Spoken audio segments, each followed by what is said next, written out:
근데 제주도 연세가 1000에서 1500만, 500만 정도 나가는 건 아주 일반적이기 때문에 내가 정말 투자금을 작게 들여서 해보겠다고 했을 때는 3000만 원 정도 있으면 할 수도 있는 물건이에요. 혹시 마지막으로 궁금한 거 있으신 분? 할레이 가세요, 할레이가. 혹시나 해가지고 지금 등기부등본을 떼봤는데 이게 내 땅이었어. 네, 여기는 지금 조천에 있는 오피스텔 현장에 나와 있습니다. 경매로 7개의 물건이 시리즈 매물로 나왔던 거고, 현재 지금 촬영하는 당 시점으로 봤을 때는 하나가 낙찰이 되고 나머지 6개 물건이 있고요. 감정 가격 3억 원짜리가 적게는 1억 6천대까지 떨어지는 것도 있고, 오피스텔이기 때문에 다주택자이더라도 할 수는 있는 물건 되겠어요. 물론 주거용 오피이기 때문에 공법상 현황상 조건을 따지긴 해야 되겠지만 일단은 낙찰을 받고 업무용으로 쓴다면 할 수도 있는 물건 되겠습니다. 이 물건 여러분들 어때 보이세요? 그쵸, 금액대도 싸고 신축이라서 수리를 별로 할 필요도 없겠다라는 생각 들었고, 이게 금액대가 작기 때문에 여러분들 대출을 받을 때 신용이란 걸 껴서 한 90% 정도 대출이 나오기도 해요. 대출을. 근데 이율이 그러면 조금 높아지겠죠. 그게 아니면 만약에 내가 대출을 좀 더 받고 싶다고 하면 일반적으로 직장 연봉 3천에서 5천만 원 정도 받는 사람 기준 신용대출이 있더라도 은행에서 한 2, 3천 정도를 추가로 또 받을 수도 있어요. 열심히 찾아보면. 그런다고 했을 때 이 물건을 내가 정말 투자금을 작게 들여서 해보겠다고 했을 때는 낙찰 가격 대비 낙찰 가격 플러스 취등록세 이것저것 하면 거의 90% 가까이 대출이 나오고 내 돈 3천만 원 정도 있으면 할 수도 있는 물건이에요. 근데 그렇게 하면은 너무 타이트하니까 80% 정도 대출 나올 것으로 보는 게 맞는 거고, 또 그리고 이렇게 물건이 한 번에 많이 나왔을 때의 장점은 또 뭐가 있을까요? 감정평가가 일정하게 된다는 특징이 있죠. 지금 이 물건 같은 경우에는 여러 가지 층의 향이 다르잖아요. 그런데 공법상으로 감정평가 기준에 의해서 하게 되면 북향을 보여주는 거나 바다뷰가 보여지는 거나 감정평가가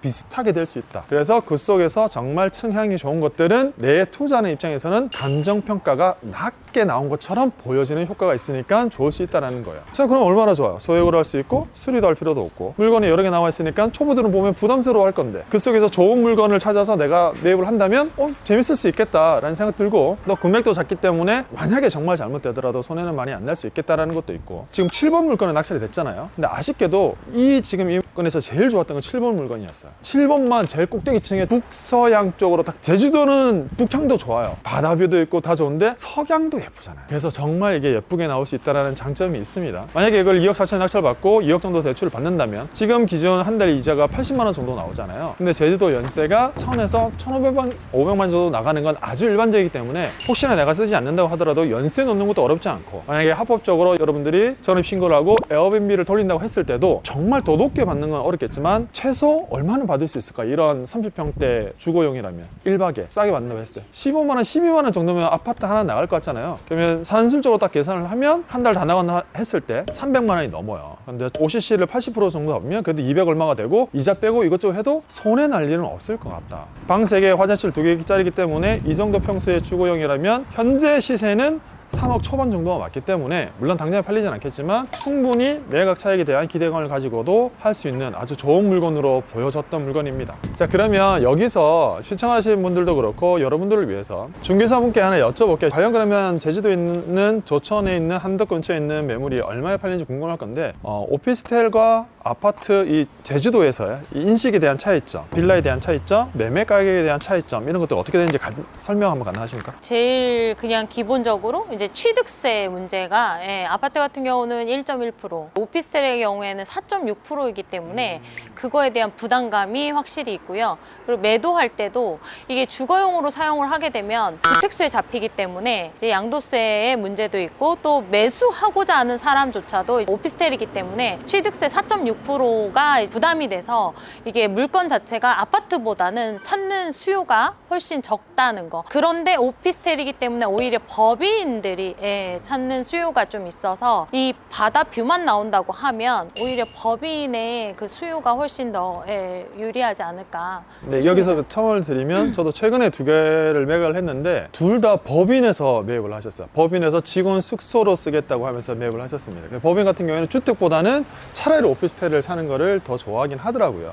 근데 법인이 사는 거는 제주 도민에 대한 수요가 아니고 육지분들이 와서 하는 수요가 있기 때문에 제주도에서 투자하실 때는 도민을 상대로 내가 이 물건을 매각할 것이냐, 아니면 육지 사람들이 오는 걸로 타겟팅을 해서 매각을 할 것이냐, 약간 개념에 대한 분류도 하는 것도 좀 좋을 것 같긴 해요. 그렇다면 맹구님, 혹시 매매 가격에 대한 차이는 있나요? 매매 가격도 같은 평수로 봤을 때는 오히려 큰 차이는 없는데요. 뷰가 나오느냐에 따라 약간의 차이는 있고, 그냥 이제 도민 상대로 만약에 매도를 한다고 하면 오피스텔이 살짝 좀 낮아지는 것가 있을 수는 있어요. 취득세 때문에. 그거 빼고는 네, 크게 오피스텔이든 아파트든 크게 그 인식에 대한 그게 없네요. 아마 제 생각에는 제주도에 전반적으로 다 그렇게 지어졌기 때문에 제주도는 원래 그래, 그런 인식이 있어서 그런 것 같습니다. 그렇다면 지금 이 물건과 같이 저층에서부터 고층부가 있는데요. 저층부와 고층부의 가격 차이가 있다고 볼 수 있을까요? 네, 그럼요. 이제 저층부에서는 이제 바다 뷰 자체가 고층보다는 좀 덜하기 때문에 전망을 좀 보는 그 수요들이 많기 때문에 확실히 좀 다릅니다. 그럼 30평대 지금 이 물건과 같이 신축이라고 했을 때는 매매 가격의 차이가 어느 정도 난다고 보면 좋을까요? 지금 현재 이제 여기 조천 지역에서는 30평대 빌라로 봤을 때는 2억 후반 정도 나오고 있어요. 지금 현재는 부동산 경기가 안 좋기 때문에 3억 초반 정도가 원래는 시세인데 현재는 2억 후반 정도 이렇게 보시면 되고, 뷰가 나온다고 하면은 이제 거기에서 더 플러스 돼서 3억 초반에서 이제 중반까지도 볼 수 있을 것 같아요. 초반에서 중반이요? 그럼 2, 3천만 원 정도 차이가 난다는 네, 건데, 맞아요. 그러면 지금 이번에 지금 촬영한 시점에서 낙찰된 이 5번 물건, 703호 물건 같은 경우에는 2억 4천만 원에 낙찰이 됐는데 판매할 수 있는 금액을 얼마로 보시나요? 저는 지금 현재는 2억 후반에서 3억 초반까지도 보고 있습니다. 2억 후반에 3억 초반. 그래도 시세 대비 한 5천만 원 네. 정도 싸게 받은 거면, 만약에 시청하시는 분들이 추억도 쌓으면서 천천히 매각하면서 매매 차익을 좀 올려보겠다고 하면 저는 나쁜 선택은 아니라고 봅니다. 네, 저도 잘 받으신 것 같고 법인들이 선호하는 타입이에요. 조천여기가 또 좋은 게 여기서 한다면 해변가를 타고 갈 수 있거든요. 그러면 기분이 정말 좋더라고요. 제주시 해안도로 시작이 조천이에요. 조천이 정말 좋더라고요. 어쨌든 감사드립니다. 네, 감사합니다. 자, 이렇게 중개사분님의, 현재 중개사님의 의견까지 한번 들어봤습니다. 여러분 어떠 보이세요? 어쨌든 투자라는 건 투자이기 때문에 약간의 위험성도 있고 좋은 면도 있습니다. 그래서 물건을 어떻게 바라보고 어떻게 판단하고 내가 전략을 어떻게 짜는지에 따라서 충분히 다른 물건이 될 수도 있다. 혹시 마지막으로 궁금한 거 있으신 분? 살레기가 있어요, 살레기가. 제가 혹시나 해가지고 지금 등기부등본을 떼봤는데 이게 내 땅이었어. 에? 원래 이 땅이 1966년에 일본인이 갖고 있었어요. 근데 거의 80살이 돼서 여기 제주도 땅값이 확 오르는데 그걸 모르고 있는 거예요, 지금. 2016년 2월 달에 사서 여기는 땅을 샀던 이유가 바로 옆에 한나로 마트가 있어요. 그러니까 일단 살기 좋고, 그리고 여기서 건물을 지었을 때 맨 위에는 바다 조망권이 딱 나오더라고요. 근데 맨 위에 2개는 바다 조망권 나오는데 그 다음 거는 안 나오는 거예요. 그래서 제가 봤을 때는 이 분양이 좀 애매할 것 같아. 땅으로 팔자. 그래서 저는 6개월 만에 땅으로 팔았어요. 저희가 도면을 그래서 팔았으니까 건물을 지어서 결과는 참패했다. 왜냐면 6개 이상이 안 팔렸으면 여기는 망한 현장이에요. 잘 안 된 현장이에요. 제가 판 거는 다 완판을 했고 안 팔았던 거는 결과가 좀 좋지 않았던. 그래서 이거는 저는 6개월 만에 수익을 냈던 그런 거예요. 자, 그래서 정리하자면 사무장님이 파는 땅은 사면 안 된다. 그래서 이게 부동산을 하는 사람은 촉이 되게 중요한데, 제가 땅을 계속 돌아본다고 했잖아요. 여기도 앞에 단층 딱 3층만 있었단 말이에요. 3층 있고 이게 건물을 7층까지 올릴 수 있으니까. 하지만 이거를 내가 분양을 했을 때 정말 자신이 있으면, 잘 될 것 같으면 그걸 해도 되지만 그게 아닌 것 같으면 그냥 적당한 이익을 받고 다른 사람한테 기회를 줘도 된다고 생각해요. 저는 제가 뭐 망하라고 줬겠어요, 그냥? 그건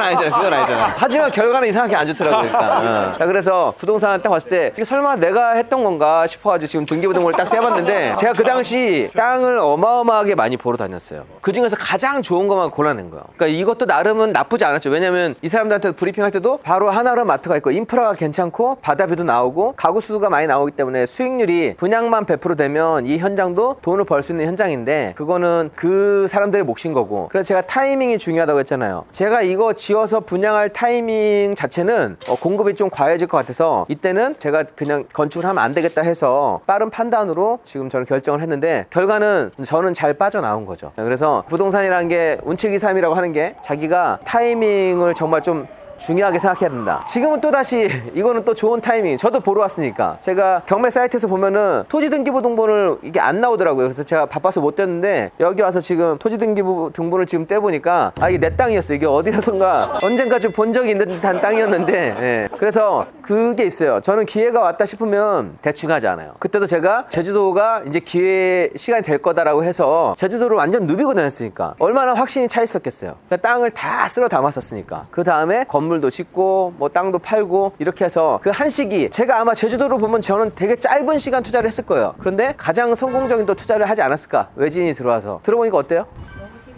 신기해요? 땅이나 부동산은 공부해보면 해볼수록 참 재밌는 것 같아요. 그래서 한 가지만 보면 안 되고 건물을 잘 볼 줄 알아야 돼요. 땅을 사는 사람은 땅만 보러 다니는데 그거는 착각이에요. 왜냐하면 내가 여기서 상가를 지어도 아니면 건물을 지어도 이 땅을 많이 보러 올 수 있는지를 좀 확인을 해야 되니까 그 부분을 간과하고 하는 경우도 좀 많이 있거든요. 그런 부분도 좀 체크하면 좋겠고, 그리고 뭐 부동산은 가장 중요한 거는 싸게 사면 어떻게든 다 또 수익이 나니까 그런 부분은 또 정답인 것 같고요. 어쨌든 또 제주도에서 성공 투자하시길 바라겠습니다. 내 땅이야, 내 땅.